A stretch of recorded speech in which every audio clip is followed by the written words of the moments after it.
गौरव भाटिया ने भी सवाल उठाया अपनी प्रेस कॉन्फ्रेंस में, और उस प्रेस कॉन्फ्रेंस में आपकी पार्टी पर आरोप लगाया।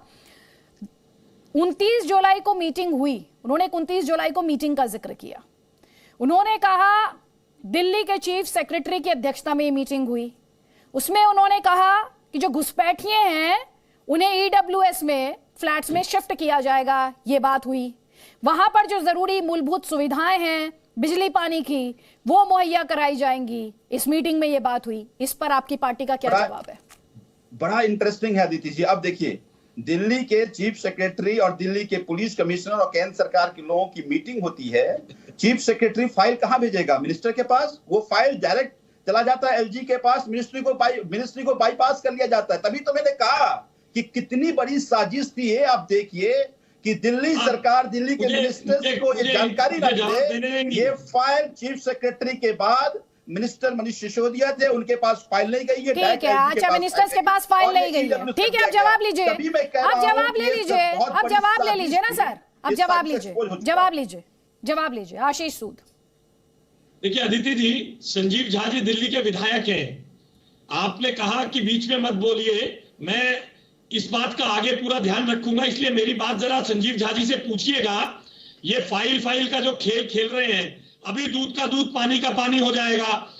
जहां पर रोहिंग्या कैंप्स है, भारत सरकार के निर्देश के अनुसार ये उन्हें डिटेंशन सेंटर डिक्लेयर करने के लिए तैयार है, ये सरकार का हिस्सा है।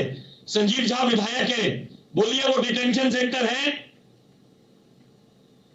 आप बताइए रोहिंग्या कहां आइडेंटिफाई हम डिटेंशन सेंटर कर देंगे डिटेंशन सेंटर को। पर ये भी पूरी बताएंगे कि किस लैंड पे रोहिंग्या रह रहा है। एक सेकंड आपके पास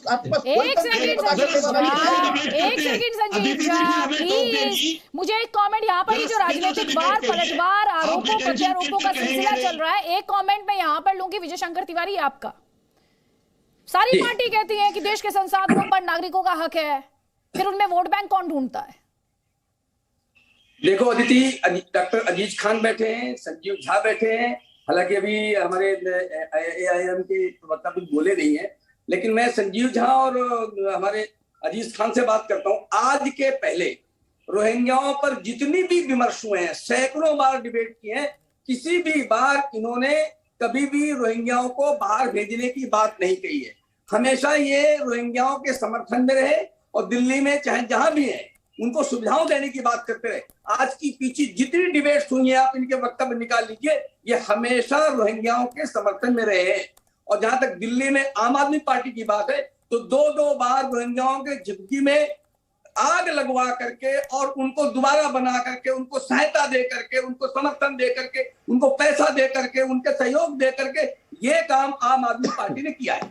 मैं मानता हूं सारा देश जानता है कि डॉक्टर अजीज खान हो चाहे संजीव झा है, ये रोहिंग्याओं के पक्ष में, रोहिंग्याओं को बसाने के पक्ष में, ये कभी भी भारत से रोहिंग्याओं को निकालने के पक्ष में नहीं है। मैं कहता हूं आज अगर ये, मैं हालांकि मैंने इसका विरोध किया है, भारतीय जनता पार्टी ने हमेशा विरोध किया, हमने भी विरोध किया है।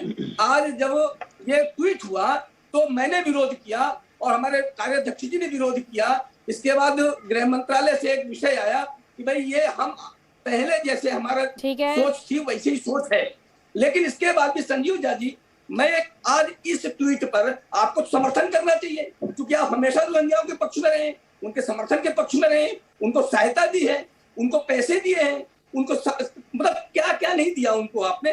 तो इसके बाद भी आज आप जब इस प्रकार की बात कर रहे हैं, इसका मतलब है आप केवल राजनीति कर रहे हैं, इसके अतिरिक्त कुछ नहीं कर रहे। ठीक है, जवाब हम अजीज खान साहब कह रहे हैं इसके पहले का, संजीव इसके पहले एक भी समाजवादी पार्टी का एक भी वक्तव्य, अब तिवारी जी चुप हो जाइए, मैंने डिबेट की गरिमा को रहने दीजिए, आपने सवाल का जवाब सुन लीजिए। एक पहली बात कि हमारा क्लियर स्टैंड है कि बांग्लादेशी को कांग्रेस ने बसाया और रोहिंग्या को बीजेपी के लोगों ने बसाया। जितने भी मेरे अपने डिबेट, मेरे पूरी पार्टी का डिबेट निकाल लीजिए, हमेशा हमने कहा है कि रोहिंग्या को यहां से डिपोर्ट करना चाहिए। हम हमेशा कहते रहे कि रोहिंग्या को प्रश्रय देने वाले भाजपा के लोग हैं, भाजपा सरकार है। अगर भाजपा, तो पहली बात ये घुसपैठिया आए कैसे, दूसरी बात आपने आइडेंटिफाई क्यों नहीं कर पाए, तीसरी बात कि आप डिपोर्ट के लिए क्या किया आपने बता देते, सारी बातें आ जाएगी।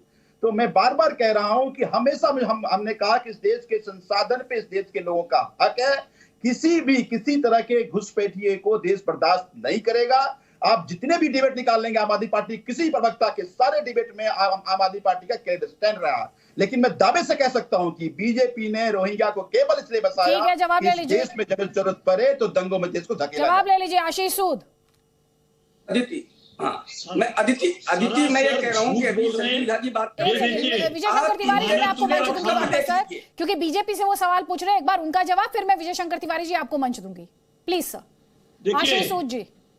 अमानतुल्लाह खां सरेआम सरकारों को धमका रहे हैं, इनको हटाने नहीं देंगे। मैंने आपको डेट के साथ आप ही के चैनल की रिपोर्ट बताई है, 24 अप्रैल 2022 और 15 जून 2021 की आप ही के चैनल की डिबेट्स है।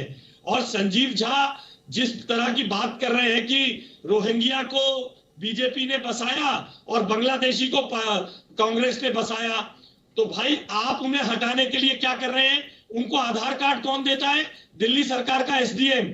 दिल्ली में आधार कार्ड बनाने के लिए दिल्ली सरकार के विधायक के हस्ताक्षर चाहिए, दिल्ली सरकार के विधायक के हस्ताक्षर चाहिए अपने वोट बैंक के लिए। ये उनको सर्टिफिकेट दे और केंद्र सरकार से पूछे कि आप बताइए आइडेंटिफाई क्यों नहीं किया। ये सारा एडमिनिस्ट्रेशन जानता है। दिल्ली में कोई आधार कार्ड बनाने के लिए दिल्ली के विधायक के हस्ताक्षर, अनुशंसा पत्र चाहिए। ये देते हैं उनको अनुशंसा पत्र। और जिन जमीनों पे वो बसे हुए हैं, उन जमीनों पे डिटेंशन सेंटर उनको कहना चाहिए केंद्र सरकार का आदेश है। इन्होंने आज तक उसको घोषित नहीं किया। क्यों नहीं घोषित कर रहे? ठीक है, जवाब लीजिए। जवाब लीजिए।